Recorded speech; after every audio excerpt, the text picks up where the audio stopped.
Se Messi fosse apenas talento, ele não seria o maior da história. E essa ideia, mesmo parecendo lógica, é exatamente o que confunde a maioria das pessoas. Porque o que realmente o torna único não é apenas o que você vê nos melhores momentos, nem os gols impossíveis, nem as assistências, nem os troféus. O que o torna diferente é algo muito mais difícil de capturar: a forma como ele pensa o jogo. Messi não domina o futebol apenas pelo que faz com a bola. Ele o domina pelo que entende antes de tocá-la. Em um esporte em que a maioria dos jogadores reage, ele se antecipa. Enquanto um defensor hesita entre avançar ou esperar, Messi já escolheu o espaço. Enquanto outro jogador levanta a cabeça para decidir, Messi já executou. Não é velocidade física, é velocidade mental. E essa diferença é quase impossível de defender. Pense assim: dois jogadores recebem a bola na mesma situação. Um domina, levanta a cabeça, analisa e age. Messi, por outro lado, já tinha tomado a decisão antes de receber.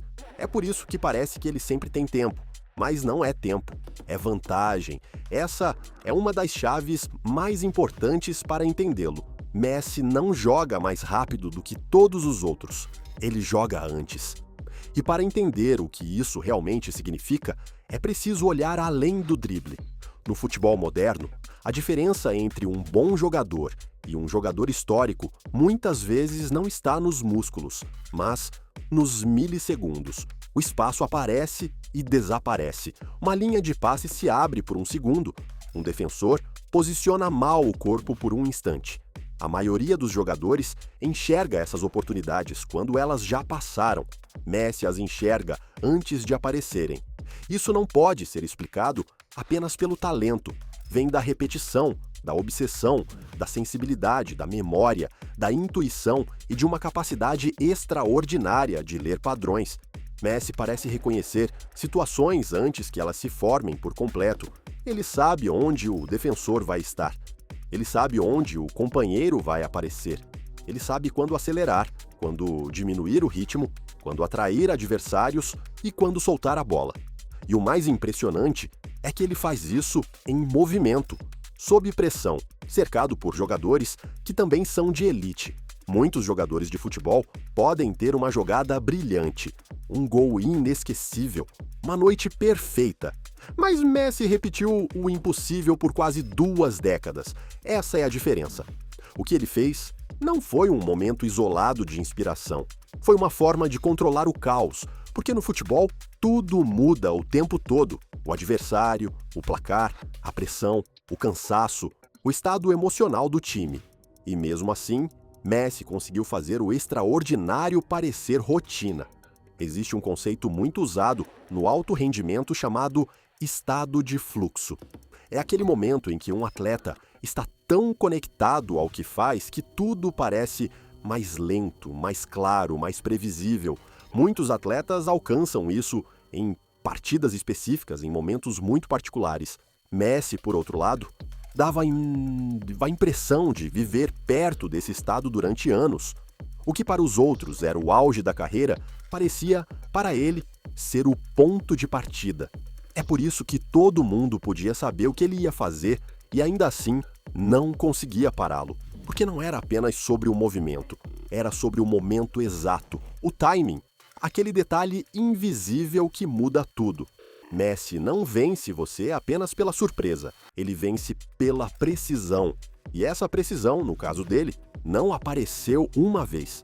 Apareceu de novo, contra todos, em todos os cenários. Durante seus anos no Barcelona, essa superioridade se tornou parte da identidade do time.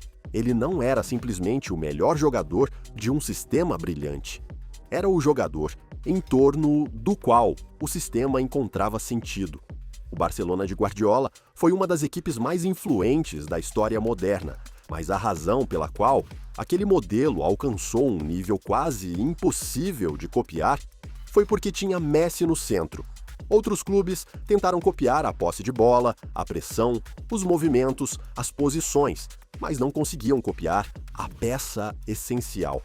O jogador, que transformava uma estrutura tática em uma ameaça permanente. E isso não significa que Messi precisava de menos tática, significa algo mais profundo. A tática precisava se adaptar à leitura de jogo dele. Quando você tem um jogador que entende a situação antes de todos os outros, limitá-lo demais pode ser um erro. Porque Messi não improvisava por capricho. Ele improvisava porque via soluções que o sistema ainda não tinha previsto. Às vezes, o debate é reduzido a gols ou troféus, mas essa é uma forma incompleta de medi-lo. Messi não produziu apenas números absurdos, ele mudou o comportamento de todos ao seu redor. Quando recebia a bola, o adversário recuava. Quando caminhava entre as linhas, os defensores se olhavam. Quando se deslocava para a direita, todo o bloco defensivo inclinava. E quando 2 ou 3 jogadores ajustavam sua posição para vigiá-lo, outra pessoa ficava livre. Esse impacto nem sempre aparece nas estatísticas, mas define partidas. Messi podia criar uma vantagem sem tocar na bola, simplesmente por estar ali. Sua presença obrigava o adversário a pensar de outra forma. E quando um jogador muda o plano do oponente antes mesmo de participar da jogada, sua influência já não pertence apenas ao talento individual. Ela pertence ao controle psicológico da partida. Há também sua relação com a eficiência. Messi não jogava para se exibir, ele jogava para resolver. Essa é uma diferença enorme. Muitos jogadores extraordinários procuram a ação mais espetacular. Messi quase sempre escolhia a correta. Às vezes era um drible, às vezes um passe curto, às vezes uma pausa, às vezes caminhar, às vezes ainda não fazer nada. Essa simplicidade aparente era uma de suas armas mais sofisticadas, porque para alguém com a capacidade dele, a tentação de sempre tentar a jogada impossível deve ser enorme. Mas Messi entendia que nem todo momento pedia magia.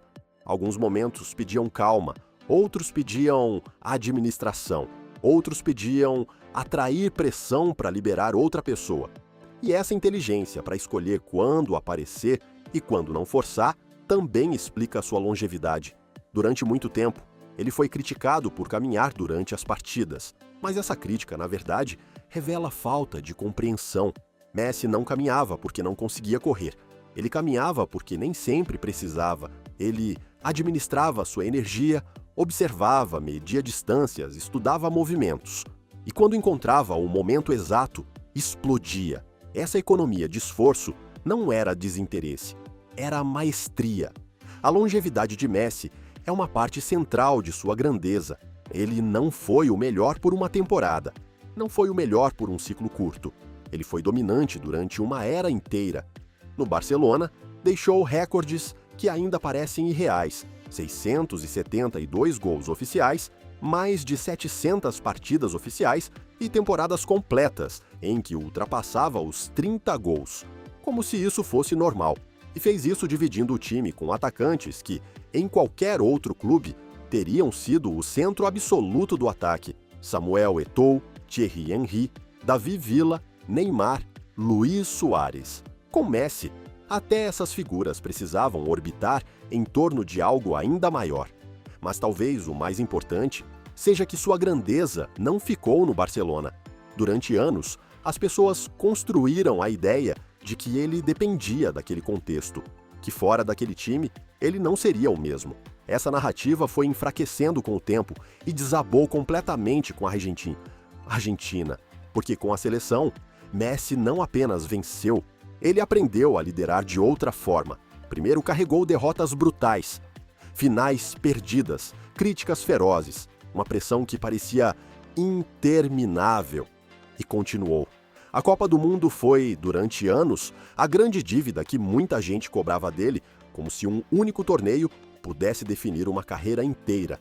Essa visão era injusta, porque Messi já havia chegado a uma final de Copa do Mundo em 2014, já havia levado a Argentina a várias finais de Copa América e já havia demonstrado uma consistência que nenhum argumento sério poderia negar.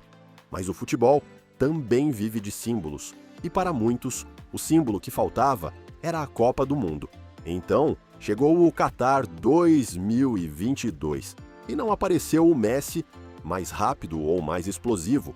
Apareceu uma versão mais madura, mais calculista, mais completa emocionalmente.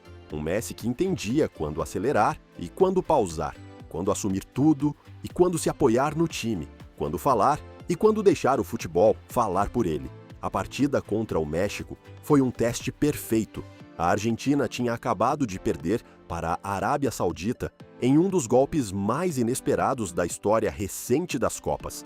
A pressão era total. Qualquer erro poderia deixar a campeã da Copa América à beira da eliminação. E nesse contexto, Messi encontrou uma solução. Recebeu, escolheu, chutou e destravou uma partida cheia de nervosismo. O gol foi importante, sim, mas o que foi realmente impressionante foi a calma com que ele leu o momento. Depois veio a final, contra a França, possivelmente uma das partidas mais dramáticas da história do futebol. A Argentina vencia por 2-0. A França reagiu em 2 minutos. Mbappé mudou a partida. O cenário ficou caótico.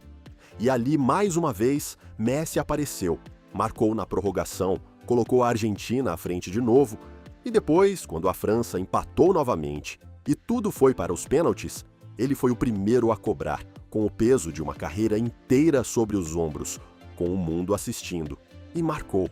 A Argentina venceu a Copa do Mundo.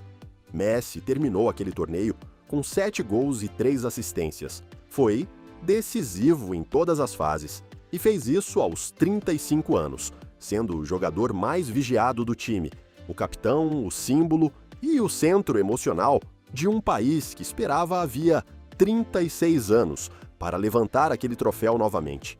Aquela Copa do Mundo não fez dele o maior. Na verdade, obrigou muita gente a aceitar o que já vinha vendo havia anos. Hoje, em 2026, a história ainda não está encerrada. Messi continua em atividade, ainda ligado ao Inter Miami, e aparece na pré-lista oficial da Argentina para a Copa do Mundo FIFA de 2026. Isso não apaga a passagem do tempo nem transforma o presente em seu auge, mas confirma algo que torna sua carreira ainda mais impressionante. Mesmo quando parecia que ele já tinha vencido tudo, ele continua sendo relevante na maior conversa do futebol mundial. E isso nos leva de volta ao ponto inicial. Messi não é o maior apenas por causa do talento. Ele é o maior porque reduz o caos, porque transforma um esporte imprevisível em algo que, em certos momentos, parece controlado. Porque enxerga antes, decide antes e executa melhor. Porque durante anos fez o impossível parecer apenas mais uma jogada. Porque obrigou companheiros, rivais, treinadores e analistas a pensarem o futebol de outra maneira. Antes de Messi, muitas discussões sobre o melhor jogador do mundo giravam em torno de potência, velocidade, físico, altura, força. Messi provou que o domínio podia vir de outro lugar, da leitura, da precisão, da inteligência aplicada ao movimento, de uma mente capaz de encontrar respostas antes que o problema tivesse aparecido por completo. Isso mudou a forma como o futebol é assistido, mudou o que é valorizado em um jogador, mudou como uma jogada é analisada, mudou a própria ideia de superioridade. Porque Messi não foi apenas melhor dentro das regras do jogo. De certa forma, ele mudou as variáveis pelas quais medimos o jogo. E há uma última coisa que talvez explique por que sua figura carrega tanto peso. Messi nunca precisou defender seu lugar com grandes discursos. Ele não construiu sua lenda falando, construiu jogando, partida após partida, ano após ano, com aquela calma estranha de alguém que não parece precisar convencer ninguém porque o campo já fala por ele. O debate sobre quem é o maior sempre vai existir. E tudo bem, o futebol sem debate perderia parte de sua magia. Mas, se um dia alguém perguntar por que Messi é o maior da história, talvez você não precise começar pelos troféus, nem pelos gols, nem pelos recordes. Talvez tudo o que você precise seja uma pergunta muito mais simples. Você consegue citar um aspecto essencial do jogo em que Messi não tenha sido extraordinário? Leve o tempo que precisar, porque a resposta provavelmente vai demorar bastante para aparecer.